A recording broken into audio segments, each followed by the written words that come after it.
হয়, তেখেতে সুধিছে যে ইঞ্চুৰেঞ্চ এজেঞ্চি হিচাপে কেনেকৈ অনলাইন লৈ যাব পাৰিব। ইমান ছাৰ অকণমান আপুনি ভিডিঅ'টো বা অডিঅ'টো আনমিউট কৰিব নেকি? হয় হয় কৰিছো। অ'কে। চ' আপুনি এতিয়া ইঞ্চুৰেঞ্চ ছেক্টৰৰ লগত জড়িত হৈ আছে, হয়? হয় হয় হয় হয় ছাৰ। কিমান বছৰৰ পৰা? মোৰ 24 ইয়াৰ্ছ হ'ল। বঢ়িয়া। এতিয়া আমি আজিৰ ডেটত যদি চোৱা যায়, ইঞ্চুৰেঞ্চ ছেক্টৰ এটা হ'ল ছাকচেছফুলি আমাৰ গ্ৰ'থ লেভেল ক্ৰছ কৰা এটা ইণ্ডাষ্ট্ৰী হয়, হয় নহয়? হয় হয়। আজি আৰু ইঞ্চুৰেঞ্চ খোলক বুলি মানুহক বিভিন্ন প্ৰকাৰে কৈ বুজাই থাকি ইমানখিনি সময়ো কটাব নালাগে, য'ত নেকি আগতে লাগে হৈছিলে। উম, ইঞ্চুৰেঞ্চ কিয় প্ৰয়োজন হয় সেই বস্তুখিনি আজি বহুতেই গম পায়। কিন্তু হয় ডাইৰেক্টলি আমি এটা ইঞ্চুৰেঞ্চ ছেক্টৰৰ আমি অনলাইন কেনেকৈ লৈ যাম, সেইখিনিৰ কাৰণেও আপোনাক এটা ফেচবুক পেজৰ প্ৰয়োজন আছে। তাত নেকি নিশ্চয়। আপোনাৰ প্ৰডাক্ট হিচাপে আপোনাৰ থাকিব যোনটো আপোনাৰ ইঞ্চুৰেঞ্চৰ যিখিনি আপোনাৰ প্ৰডাক্ট যিখিনি আছে সেইখিনি আপোনাৰ থাকিব। কিন্তু সেইখিনি ডাইৰেক্টলি আমি তাতে শ্ব' কৰিব নোৱাৰোঁ। আমাৰ ইয়াতে ফেচবুক যিটো পেজ খুলিব, আপোনালোক প্ৰত্যেককে কৈছোঁ ফেচবুক পেজটোত যিকোনো ফটো ভিডিঅ' এইবিলাক আপলোড নকৰিব। কেৱল হয় আপোনাৰ নিজৰ ব্ৰেণ্ডৰ, যদি আপোনাৰ নিজৰ তাতে আপুনি ৰেজিষ্টাৰ্ড আপোনাৰ ব্ৰেণ্ড হয়, তেতিয়াহ'লে আপোনাৰ সেই বস্তু দেখাব পাৰে, ভিডিঅ' দেখাব পাৰে, ফটো দিব পাৰে। বেলেগৰ যাতে ব্ৰেণ্ডৰ কোনো ফটো নাহে। মই যদি এনেকে বটল এটাও দেখাওঁ, তাতে যদি বেলেগ কোম্পানীৰ নাম লিখা থাকে, তেতিয়াহ'লেও হয়তো আপোনাৰ ফেচবুক পেজটোত সেই বিজনেছ পাৰপজত আমি ইউজ কৰিবলৈ আগলৈ অসুবিধাৰ সৃষ্টি হ'ব পাৰে, হয়তো হয়। বেন কৰি দিব পাৰে। বুজি পাইছে সকলোৱে? উম, আৰু সেইটো কাৰণে যিহেতু আপুনি এতিয়া ইঞ্চুৰেঞ্চ ছেক্টৰৰ লগত জড়িত, তাতে আপুনি কোনো ধৰণৰ ইঞ্চুৰেঞ্চ কোম্পানীৰ নাম উল্লেখ কৰিব নোৱাৰিব। আচ্ছা। ঠিক আছে? আপুনি যি হয়। কোম্পানীতে নাথাকক, আপুনি তাতে আপোনাৰ কোম্পানীৰ নাম উল্লেখ নকৰাকৈ জাষ্ট আপোনাৰ নামেৰে এটা পেজ খোলক।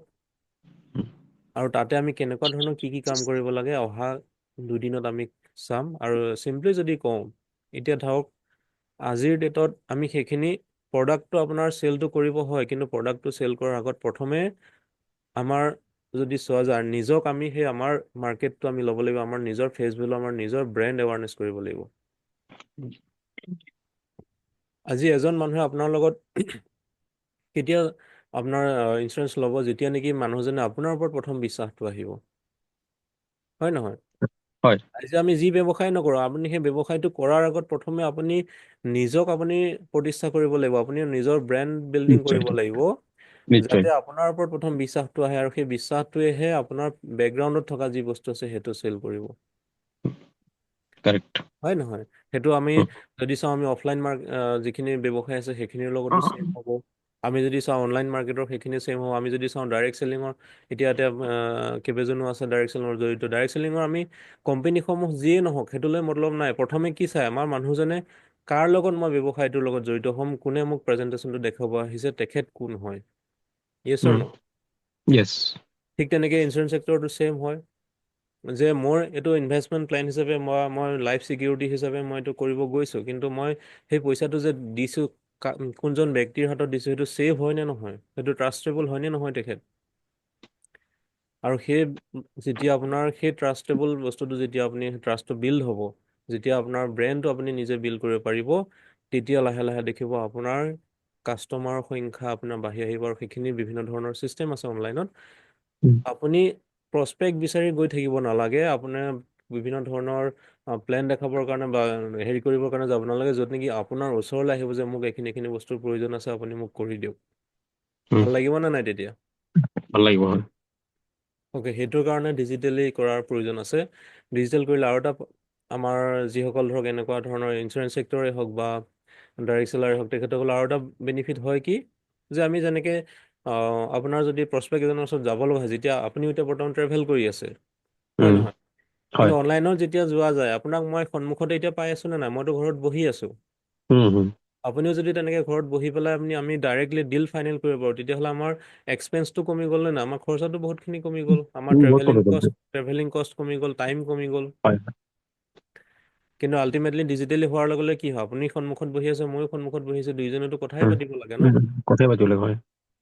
আৰু সেইখিনি কৰিবৰ কাৰণে আমাৰ কিছু ছিষ্টেম আছে। সেইখিনি কেনেকৈ হ'ব, ধৰি লওক আজি আপোনালোকে ডিজিটেলি যাবৰ কাৰণে কেনেকুৱা ধৰণৰ কি প্ৰচেষ্টাসমূহ চাই থাকোঁতেই মোক পালে, আৰু মোক যে এনেই তেনেকৈ পাই গৈছে সেইটো নহয়। মই চিষ্টেমটো বনাই নহয়। ৰাখিছোঁ যাতে মোক হয় হয়। এইখিনি মানুহে যাতে মোক বিচাৰি পায়, আৰু মোৰ ভিডিঅ'টো কেৱল সেই ব্যক্তিসকলেহে দেখে যাক নেকি প্ৰয়োজন আছে। উম, ইয়াত আজি কোনোবাই ক'ব নেকি যে মই মাত্ৰ ৰিল চাই থাকোঁতে আপোনাৰ ভিডিঅ'টো দেখিলো আৰু ক্লিক কৰি দিলোঁ, আপুনি ইয়াত আহি গ'ল। উম, প্ৰত্যেকেই হয়তো আপোনালোকৰ কিবা কিবি ব্যৱসায়সমূহ আছে আৰু সেইসকল আপোনালোকে ডিজিটেলি কেনেকৈ নিবৰ কাৰণে কিবা নহয় কিবা চাইছে, যাৰ ফলত নেকি মোৰ ভিডিঅ'টো আপোনালোকে পাইছে। yes, ঠিক তেনেকৈ যদি আপোনাৰ ইঞ্চুৰেঞ্চ ছেক্টৰৰ লগত যিসকল ইণ্টাৰেষ্টেড হয়, যিসকল ব্যক্তিক সেই বস্তুটোৰ প্ৰয়োজন হয়, সেইসকল ব্যক্তি যদি ডাইৰেক্টলি আপোনাৰ ওচৰত আহে, তেতিয়া হ'বনে নাই? হ'ব, এজন ব্যক্তি ডাইৰেক্ট ফোন টু ফোন আপোনাৰ লগত সন্মুখত যদি বহাই দিয়ে যে আপুনিতো ডিল ক্ল'জ কৰি দিব, যিটো উম, মোৰ কনফিডেঞ্চ হৈছে, যিহেতু আপোনাৰ অলৰেডি 10 বছৰ এক্সপিৰিয়েঞ্চ আছে, উম, হয় নহয়? হয়, অ'কে, থেংক ইউ। আগৰখিনি আপুনি চাই যাওক, সেইখিনি বস্তু নিশ্চয়, আমি ষ্টেপ বাই ষ্টেপ শিকিব গৈ আছোঁ। ইয়াতে হয়তো বহুখিনি কথা এনেকুৱা হ'ব পাৰে, হয়তো আপোনালোকে অলৰেডি জানে বা অলৰেডি কৰিছে, কিন্তু প্ৰপাৰ ছিকুৱেঞ্চত যদি আমি কৰোঁ, তেতিয়াহ'লে সাংঘাতিক ধৰণে আপোনাৰ বেনিফিট পাব পাৰোঁ।